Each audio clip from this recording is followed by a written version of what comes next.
નમસ્તે વિદ્યાર્થી મિત્રો, આજે આપણે ધોરણ 12 ચેપ્ટર 1 ઘન અવસ્થા તેમાંનો ટોપિક છે સ્ફટિક ક્ષતિ. સ્ફટિકમાં ઉદ્ભવતી ક્ષતિ કે જ્યારે કોઈ પણ સ્ફટિક કોઈ પણ પદાર્થનું સ્ફટિકીકરણ કરવામાં આવે છે ત્યારે તેમાં કેટલાક આયનો પોતાના અથવા તો કોઈ પણ અણુઓ પોતાની મૂળ જગ્યાએથી વિચલિત જોવા મળે છે અને એને કારણે શું થાય છે? ક્ષતિ ઉદ્ભવે છે. તો એ પ્રકારના આજે ભણવાનું છે ક્ષતિ. ક્ષતિ મુખ્ય બે પ્રકારની હોય છે. એક છે બિંદુ ક્ષતિ અને બીજું છે રેખા ક્ષતિ. બિંદુ ક્ષતિની વાત કરીએ તો વ્યાખ્યા આપણે જોઈએ તો બિંદુ ક્ષતિ એટલે શું? તો કોઈ પણ એક આયન અણુ કે પરમાણુ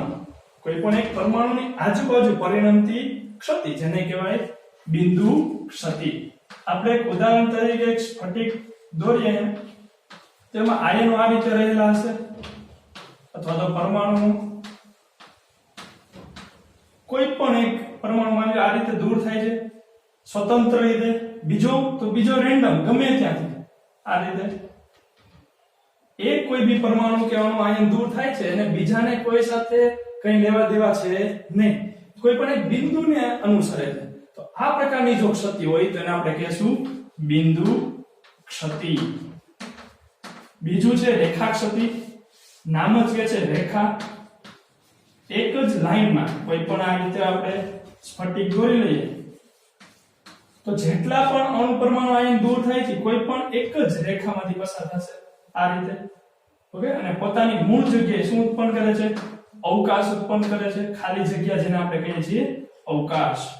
તો એક જ લાઈનમાંથી જો બધા પરમાણુ દૂર થયેલા હોય રેન્ડમલી તો એને આપણે કહેશું રેખા ક્ષતિ. ઓકે, તો આપણે ખબર પડે કે આ પ્રકારની ક્ષતિ જનરલી જોવા મળે નહીં, કારણ કે એક જ લાઈનમાંથી પરમાણુ દૂર થવા એવું જરૂરી છે નહીં. રેન્ડમ રીતે દૂર થતા હોય છે. તો રેખા ક્ષતિ આપણે છે એ આગળ ભણશું નહીં. આપણે માત્ર ભણવાની છે બિંદુ ક્ષતિ. બિંદુ ક્ષતિ કોઈ પણ એક પરમાણુ આયન કે અણુને આજુબાજુ પરિણમતી ક્ષતિ. તો બિંદુ ક્ષતિમાં આગળ વધીએ. બિંદુ ક્ષતિના મુખ્ય ત્રણ પ્રકાર છે: તત્વયોગમિતીય ક્ષતિ, બિન તત્વયોગમિતીય ક્ષતિ અને અશુદ્ધિ ક્ષતિ. તત્વયોગમિતીય એટલે કે તત્વનું યોગ્ય પ્રમાણ જળવાઈ રહેતું હોય તો એને કહેવાય તત્વયોગમિતીય ક્ષતિ. તત્વનું યોગ્ય પ્રમાણ જળવાતું નહીં હોય એવી ક્ષતિ બિન તત્વયોગમિતીય ક્ષતિ. અને છેલ્લી છે અશુદ્ધિ ક્ષતિ. તત્વયોગમિતીય ક્ષતિની આગળ વાત કરીએ તો એમાં બે ભાગ પડશે: બિન આયનીય અને આયનીય ક્ષતિ. એટલે કે આયનો નહીં હોય, આયન હોય એવી ક્ષતિ. બિન આયનીય ક્ષતિની વાત કરીએ તેની અંદર પાછા બે ભાગ છે. એક છે અવકાશીય ક્ષતિ અને બીજું છે આંતરાલીય ક્ષતિ. અવકાશીય ક્ષતિની વાત કરીએ કે હવે બિન આયનીય છે, વીજભાર વગરના પરમાણુ છે, તો આ રીતે આપણે કોઈ પણ ધારી લઈએ.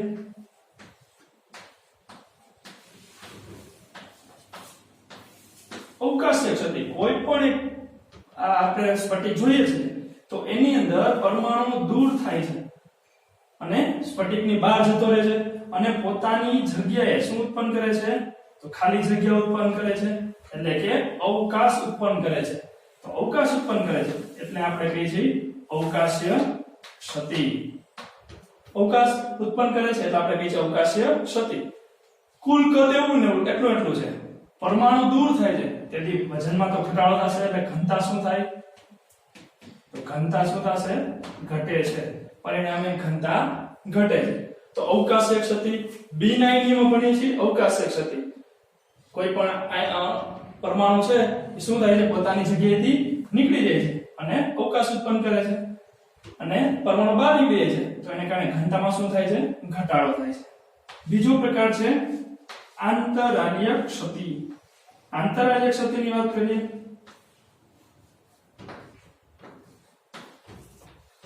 તો આ રીતે આપણે પરમાણુ ધારેલા રાખીએ તો પરમાણુ આ રીતે છે. કોઈ પણ બહારથી પરમાણુ આવશે અને જે આ પરમાણુની વચ્ચે પેલા તો આંતરાલીય જગ્યા કોને કહેવાય? તો પરમાણુની વચ્ચે જે જગ્યા બની હોય એને કહેવાય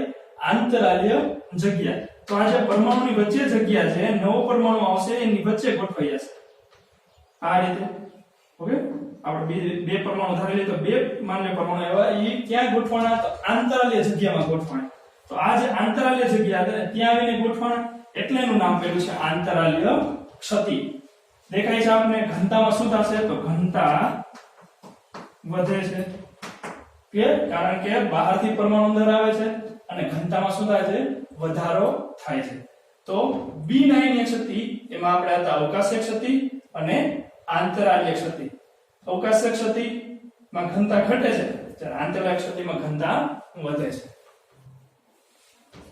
તત્વયુગ્મિતીય ક્ષતિનો બીજો પ્રકાર એટલે કે આયનીય ક્ષતિ એમાં આપણે ભણીએ તો બે પ્રકારની ક્ષતિ છે શોર્ટકી ક્ષતિ અને ફ્રેન્કલ ક્ષતિ મોસ્ટ ઇમ્પોર્ટન્ટ તો વાત કરીએ શોર્ટકી ક્ષતિની શોર્ટકી ક્ષતિ તો આપણે આકૃતિ દ્વારા સમજીએ કે ક્યારેક શોર્ટકી ક્ષતિ જોવા મળે તો ધન આયન અને ઋણ આયન આપણે આ રીતે દોરીએ છીએ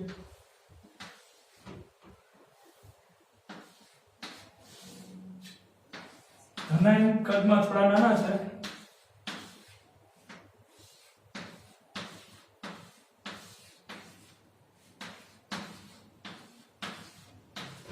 ઓકે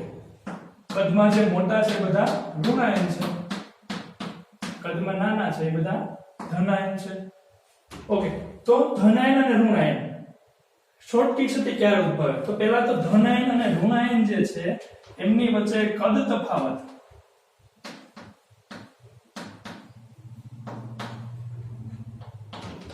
કેવો હોવો જોઈએ તો એકદમ ઓછો હોવો જોઈએ એટલે કે બહુ મોટો ડિફરન્સ હોવો જોઈએ નહીં ઋણ આયનનું કદ અને ધન આયનનું કદ છે એની વચ્ચે બહુ મોટો ડિફરન્સ હોવો જોઈએ ને ઓલમોસ્ટ કદ સમાન હોવા જોઈએ ત્યારે આપણે મોટે ભાગે આવા સંયોજનોમાં શું જોવા મળે તો શોર્ટકી ક્ષતિ જોવા મળશે થાશે શું શોર્ટકી ક્ષતિ જ્યારે કોઈ પણ આવા સંયોજનો છે ત્યારે કોઈ પણ એક ધનાયન છે પોતાની જગ્યાએથી નીકળી જશે અને ત્યાં શું ઉત્પન્ન કરશે અવકાશ ઉત્પન્ન કરશે તો ધનાયન નીકળી જાય છે તો ઓવરઓલ જ્યારે આપણે સંયોજનનો વીજભાર ગણીએ તો ધનાયન ઓછું થઈ ગયું ઓવરઓલ આખું સંયોજન ઋણાયન થઈ જશે ઋણ વીજભારી થઈ જશે તો એને સંતુલિત કરવા કોઈ પણ એક જગ્યાએથી ઋણાયન પણ પોતાની જગ્યાએથી નીકળી જશે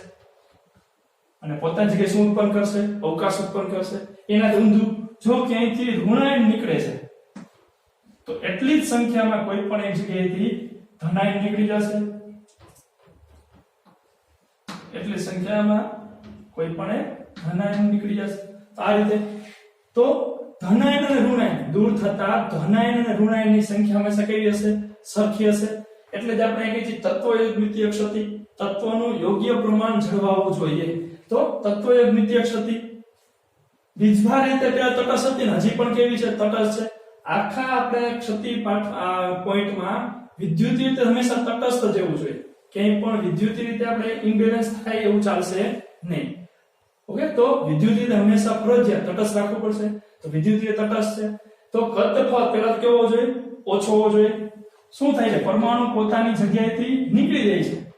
દૂર થાય છે એટલે કે ઘનતામાં શું થશે તો ઘનતા છે એ ઘટે છે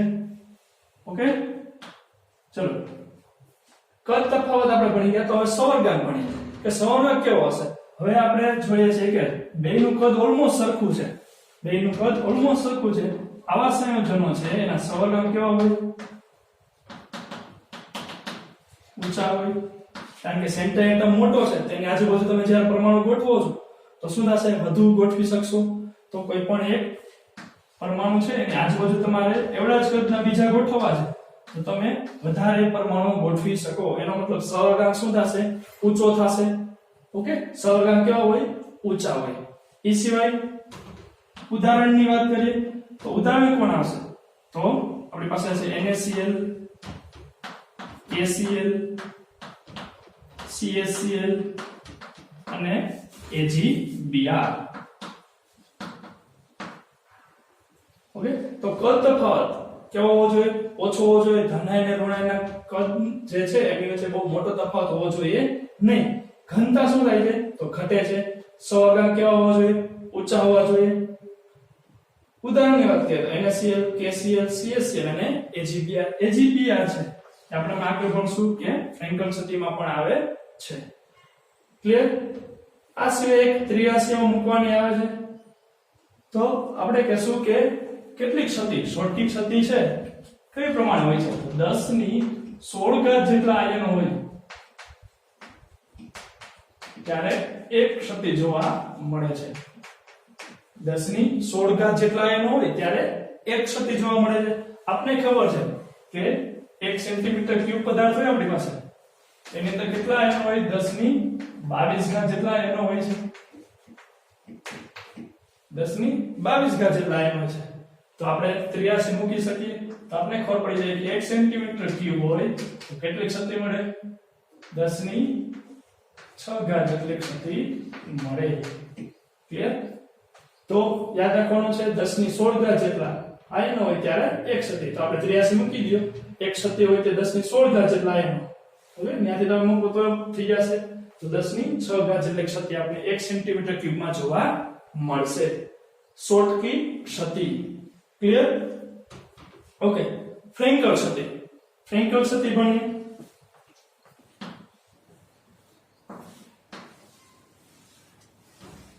ફ્રેન્કલ ક્ષતિની વાત કરીએ તો ધનાયન અને ઋણાયન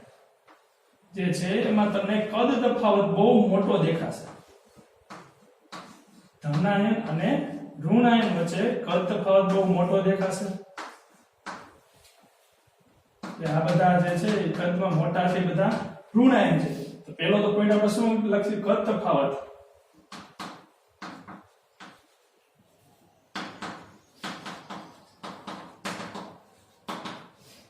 કદ તફાવત ઊંચો એટલે કે મોટો હોય છે બીજું ઘનતા પહેલા તો ફ્રેન્કલ ક્ષતિ થશે કઈ રીતે તો ફ્રેન્કલ ક્ષતિની વાત કરીએ તો કોઈ પણ ધનાયન છે પોતાની જગ્યાએથી નીકળી જશે ને શું ઉત્પન્ન કરશે તો આપણે ભણી ગયા આગળ પોતાની જગ્યાએ નીકળીને ઈ ત્યાં અવકાશ ઉત્પન્ન કરશે અને જાશે ક્યાં તો જે પરમાણુ વચ્ચે જગ્યા છે એટલે કે આંતરાલીય જગ્યા છે ત્યાં આવીને ધનાયન ગોઠવાઈ જશે પોતાની મૂળ જગ્યાએથી નીકળી ગયો ને ક્યાં આવીને ગોઠવાનું જે આંતરાલીય જગ્યા હતી ત્યાં તો અવકાશ આપણે આમાં એક વસ્તુ એડ કરી શકીએ શોર્ટકી ક્ષતિમાં કે પોતે નીકળી જતો તો બહાર પરમાણુ અને પોતાની જગ્યાએ શું ઉત્પન્ન કરતો હતો અવકાશ તો એ પ્રકારના આપણે શું કહીએ છીએ અવકાશીય ક્ષતિ તો સેમ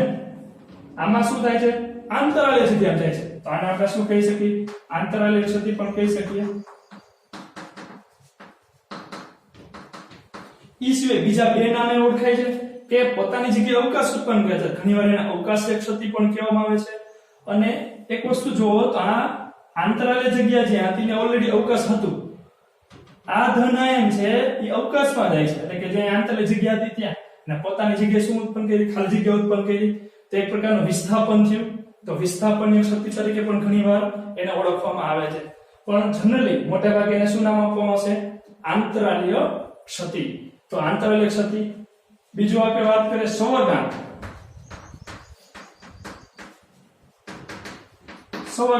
કે હવે આપણે દેખાય છે કે ધનાયન છે એકદમ નાનો છે એની આજુબાજુ ઋણાયન તમારે મોટા મોટા ગોઠવવાના છે તો વધારે ગોઠવી શકાશે નહીં એટલે કે સંવર્ગાંક કેવો થશે તો સંવર્ગાંક નીચો થશે તો સંવર્ગાંક કેવો હશે નીચો હશે ઓકે તો કદ તફાવત ઊંચો ઘનતાની વાત કરીએ શું થશે ઘનતા તો ઘનતામાં કંઈ ફેર પડશે નહીં કારણ કે ધનાયન છે આ જગ્યાએથી જે નીકળીને પોતાને આંતરાલીય જગ્યામાં જઈને ગોઠવવાનું તો આપણા સંયોજનની અંદર છે સ્ફટિકની અંદર છે એટલે ઘનતામાં કંઈ ફેર પડશે નહીં એટલે ઘનતા કેવી રહેશે અચળ રહેશે એ સિવાય ઉદાહરણની વાત કરીએ તો ઉદાહરણ ZnS AgCl AgBr અને AgR આપણે ઉપર પણ જોઈ ગયા શોર્ટકી ક્ષતિમાં હતું અને ફ્રેન્કલ ક્ષતિ બંનેમાં જોવા મળે છે તો આ હતી શોર્ટકી ક્ષતિ ફ્રેન્કલ ક્ષતિ ક્લિયર તો તફાવતની મુદ્દાની તરીકે યાદ રાખો તો ફટાફટ તમને યાદ રહી જાય એકવાર ફટાફટ રિવિઝન કરી લઈએ બેયના તફાવત તરીકે શોર્ટકી ક્ષતિ ફ્રેન્કલ ક્ષતિ કદ તફાવત ઓછો હોય છે કદ તફાવત વધુ હોય છે ઘનતામાં શું થાય છે ઘટાડો થાય છે ઘનતા શું રહે છે અચળ રહે છે સંવર્ગાંક શોર્ટકી ક્ષતિમાં ઊંચા હતા જ્યારે ફ્રેન્કલ ક્ષતિમાં સંવર્ગાંક શું થઈ ગયા નીચા રહે છે બીજું આપણે ભણ્યા ક્ષતિનો પ્રકાર કયા પ્રકાર કહીએ છીએ અવકાશીય ક્ષતિ કહીએ છીએ અને આપણે ફ્રેન્કલને કહીએ છીએ આંતરાલીય ક્ષતિ ઉદાહરણની વાત કરીએ NaCl KCl CaCl અને AgBr જ્યારે ફ્રેન્કલ ક્ષતિમાં ZnS AgCl, AgBr અને AgI. AgBr છે એ બંને પ્રકારની ક્ષતિ ધરાવે છે.